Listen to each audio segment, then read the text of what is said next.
Hello, welcome to Conscious Business Talks. I was just typing a message to everybody to apologize for the technical issues that we were having, but hopefully everybody can hear me. I'm going to take a look at the comments. If somebody can just drop it in the comments that everything is kosher, just so I know where I go. Let me know, please. I'm watching. And whether it's on YouTube or Facebook, it doesn't matter. I just need to know that everybody can hear me now. Are we good?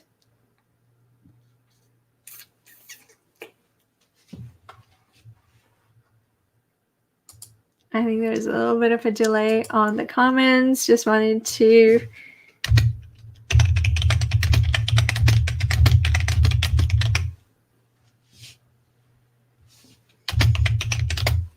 okay, so let's see.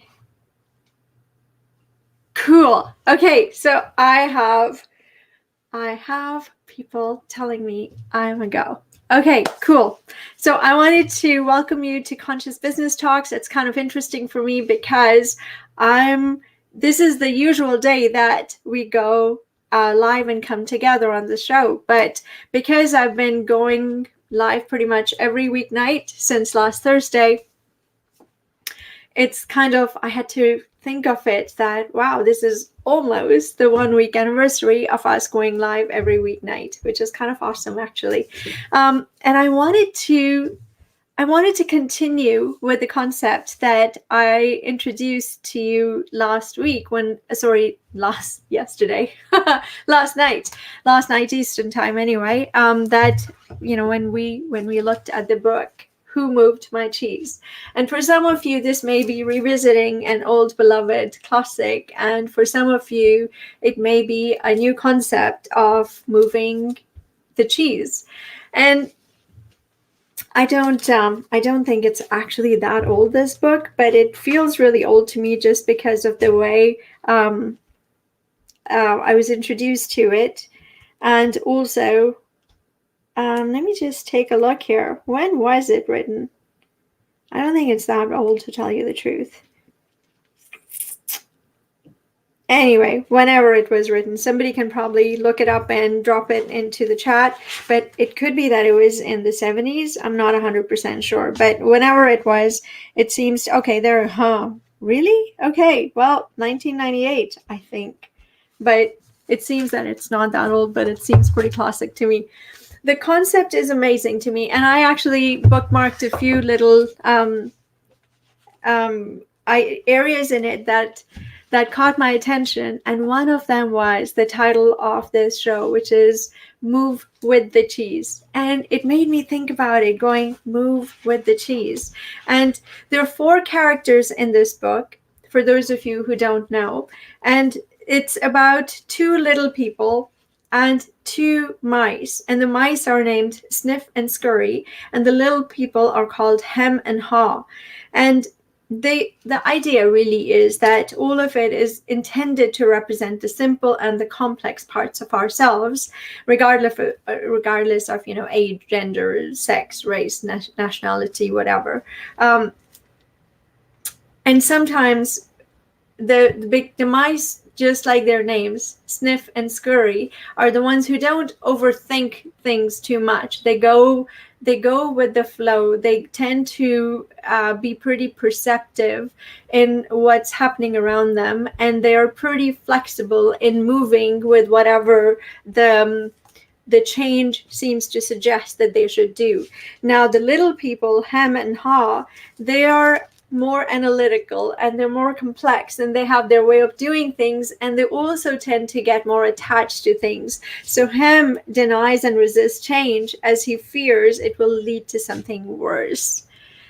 Does that sound familiar? And Haw learns to adapt in time when he sees changing leads to something better. And what Spencer Johnson, the author of this book, what he says is that whatever parts of us we choose to use, we all share something in common and need to find our way in the maze and succeed in changing times. And Sniff is interesting because he sniffs out change early. And Scurry is the one that once Sniff sniffs out the change early, scurries into action so much quicker, and off they go, running to explore new opportunities, new corridors. And sometimes they bump into walls, sometimes they go down blind alleys and, dead end passageways, but they tend to not let that discourage them. They tend to then go into, like, turn around, find their way back, and find another passage in the maze to look for new cheese. And new cheese, of course, you can recognize it for yourself as a new opportunity, a new way of trying the same thing that you had before, maybe a completely new thing that you hadn't even considered before.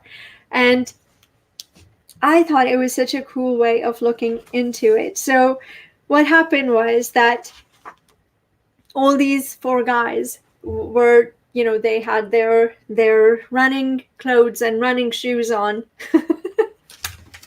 I love that. Matt says that sounds cheesy. It is rather cheesy, in all senses of the word, isn't it? And what these guys were doing was they had their runners on, they had their running clothes on. They call them actually running clothes in there, and they were running and looking at things, and they came together to Cheese Station C, where they found this big, awesome supply of cheese. And they started, and it's interesting how every day when they come there, the cheese supply is still there, and how they adapt to the cheese always being there instead of having to look for it all the time. And then Sniff and Scurry, because they've been kind of paying attention to the little changes, they have never really taken off their running clothes, and they tie their running shoes and put them around their neck, so they're always available when they need to run off again. But Hem and Haw get to be more comfortable with this new supply of cheese always being there, and they get settled in. They like their cheese, they equate it to their success. They're like, hey, we worked hard to get to this cheese, we deserve it, right? But they get really comfy with the situation, always expecting the cheese to be there. And one day they come and the cheese is no longer there. So Sniff and Scurry, they kind of had been anticipating that things are changing a little bit. The cheese didn't quite taste as good and fresh and amazing as it used to, and the supply was getting more scarce. So they look at each other, they shrug their shoulders, they take their running shoes, from around their necks, they put them on, and off they go chasing after a new corridor. Whereas Hem and Haw, they get there and they're like, where's our cheese? Who moved our cheese? And they're so upset. And Hem is sitting there just looking at the injustice of it all, and so upset. And at first Haw is as well, but eventually Haw gets to think, well, the cheese isn't coming back, but we're getting weaker. And every day we come in and there's still no cheese. So what do? So he proposes to Hem that, hey, maybe we should, and Sniff and Scurry are gone, and maybe they know something we don't. And then the both of them, they're like, oh, well, but they're just mice. We know better. We're so much smarter than them. What could they possibly know that we don't? And they keep stalling, and expecting the cheese to appear again. And one day, because they want to be active and productive, they're like, hey, maybe somebody hid the cheese. So they bring some chisels and picks, and they pick and hammer at the wall, and in an effort to see if there's cheese behind the wall. And sure, they make a big hole, but there's no cheese. So that therein ties the message between activity and actual productivity. And I love the little message nuggets that come up. But the one that I wanted to really discuss with you today was that when Haw finally just decides that, okay, enough is enough. This is not getting better. and I have to do something different in order to find a new opportunity. I just have to find new cheese. And he decides to step into the uncertainty of the maze and the risks that come with it, and still go chasing after this new opportunity. One of the lines that he comes up with is, "I think I should have moved. Why didn't I move with the cheese sooner?" Why didn't I just move with the cheese? Because there were changes, there were little indications of change, and I just thought things would get better. And it reminds me so much of what's happening around us these days, because there's certain things we take for granted. We are so invested in our business, we're so invested in our job and the security that comes with certain things. And when we pour so much of ourselves into it and we're doing a great job and the job is so secure, it seems like it's going to be there as long as we want it, right? As long as we want it. We equate it to our success. We equate it to our identity in a lot of ways. And when that security moves, when that cheese is no longer there, or somebody just moves the cheese no longer is the same type of cheese. Maybe it's not even evident where the cheese is. That comes with a lot of insecurity and fear, because now something we counted on for our security, our livelihood, our sense of stability is gone. So what do? And because him just didn't believe that looking for the new cheese is where the opportunity lay. There was so much uncertainty for him in looking for the new cheese. Also the fear that, what if I don't like the new cheese? What if the new cheese is not mine? I like my old cheese. There is comfort, there's familiarity, I know everything about it. So he just did not want to leave Cheese Station C to go looking for the new cheese. Ha, on the other hand, finally he's like, dude, I'm getting thinner and more and weaker, and more days are passing and nothing really is changing. So I gotta go. And the idea that the sooner you look to wherever the cheese moved and go after it, despite the dead ends and the passageways that lead to nowhere, and stumbling into the walls and the unknowns and the passages in the maze, because you don't know what's around the corner. Sometimes you can't see. But the sooner you actually just decide to go after the cheese, the sooner you can find the new cheese. And who knows all the different kinds of cheeses that are there.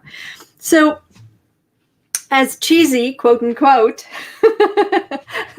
I get strong jalapeno cheese, less people will take it. Yes, but the ones who really like jalapenos and a little sharpness and tang in their cheese, oh boy, better watch out, because there's going to be competition going after that jalapeno cheese.